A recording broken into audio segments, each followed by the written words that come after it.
कोई कहेंगे अच्छा वो हम सब आत्माएं वहां से आए हैं। मैं भैया आत्मा कहीं से ना आती है, ना आत्मा कहीं जाती है। कोई और है, वो बड़ा अपने आप को स्कॉलर समझते हैं, विद्वान समझते हैं, वो बोल रहे थे आत्मा जब निकल जाती है फिर आत्मा वहां जाती है।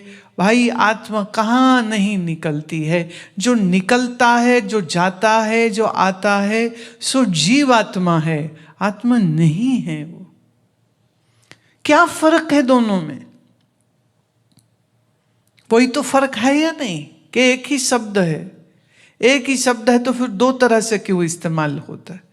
पर याद रहे जीव आत्मा आत्मा नहीं है, आत्मा सच्चित आनंद स्वरूप है, कभी ना बदलने वाला है, ना आने वाला है, ना जाने वाला है, ना मृत्यु होती है, ना इसका जन्म होता है, ना आत्मा भटकती है, ना आत्मा तड़पती है। ये जो तड़पता है सो मन है। और इसी व्यापक आत्मस्वरूप का जो आभास मन में पड़ता है, उसी आभास को हम जीव कहते। अब चूंकि शरीर मर जाने पर यह मन, यह अंतःकरण एक शरीर को छोड़ के दूसरे शरीर में प्रविष्ट होता है, तो जो आभास है वो भी तो साथ ही जाएगा ना, वो आभास अलग थोड़ी रह जाएगा। ऐसे समझो एक मटका है जिसमें पानी है, आकाश में चंद्रमा है, तो चंद्रमा का आभास, रिफ्लेक्शन क्या उस मटके के पानी में आएगा या नहीं आएगा? इस मटके को आप कहीं भी ले जाओगे तो वो आभास उसके अंदर अंदर साथ जाएगा या नहीं जाएगा? क्या चंद्रमा आ जा रहा है या आभास आ जा रहा है?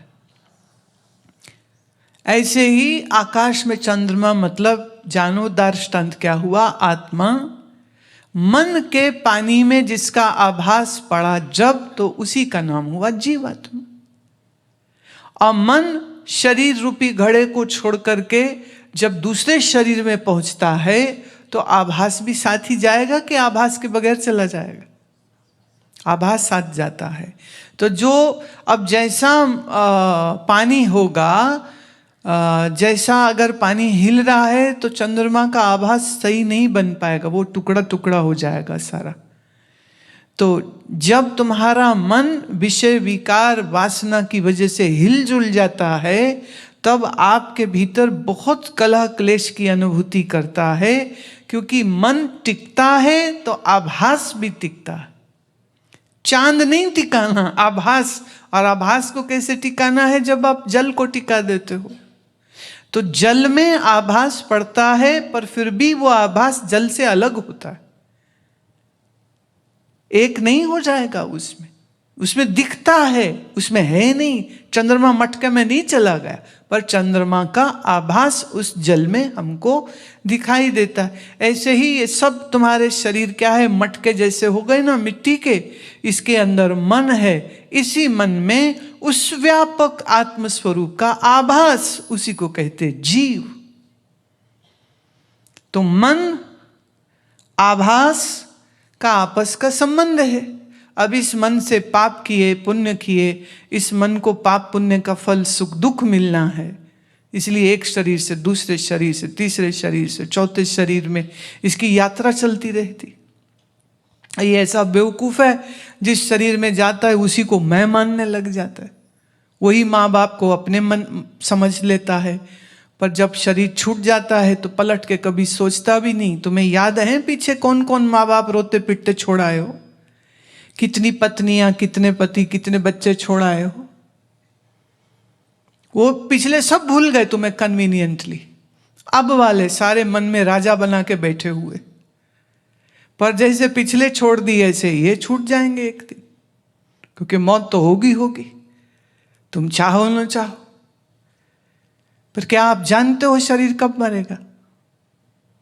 है कोई अंदाज? पूछ लेना अपने ज्योतिषी से। तुम पूछने से पहले ही मर जाओगे। हाय, हम कैसे पूछे कि हम कब मरेंगे? पर पूछना चाहिए। तो शरीर के मरने पर भी मन नहीं मरता है। मन अपने सुख दुख पाप पुण्य की गठरी लिए ये फिर अपने कर्म अनुसार नए शरीर में चला जाता है। तो आभास और मन साथ चलते हैं।